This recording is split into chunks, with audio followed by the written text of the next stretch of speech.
All right, Chris, thank you. Well, medical cannabis was legalized in Georgia 8 years ago, but the first dispensaries for the medication opened up only a month ago. Now the city of Savannah is getting ready to allow them here. And WSCV's Joseph Leonard is joining us now to explain what the city's plans are.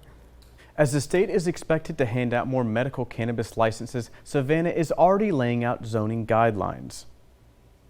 We have 27,000 patients in Georgia that are waiting, and I feel some kind of way about Pooler besting us. Medical cannabis dispensaries could be in Savannah soon. The city voted 6-3 to pass a zoning ordinance at Thursday's council meeting. They debated for some time, and several alder people and the mayor went back and forth. Are we talking about Ma'am,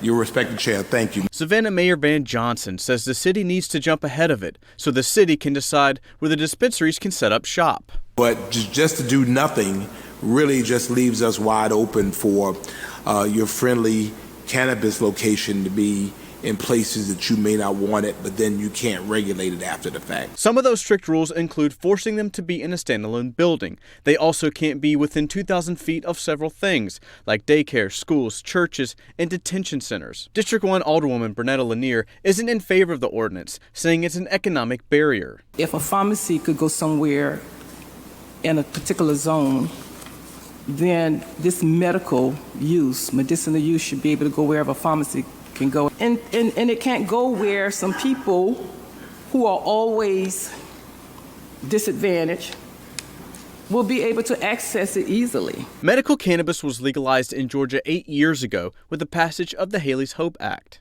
But it's finally become more accessible to those who need it. In late April, the first 2 dispensaries in the Peach State opened their doors, and another will open up in Pooler in July. Also, Georgia's medical cannabis laws are very strict. First, you have to be diagnosed with one of 18 illnesses, and it has to be severe or deadly. Cancer, Parkinson's disease, PTSD, and seizures are just a few of the qualified illnesses. Then, you'll need to get a medical marijuana card.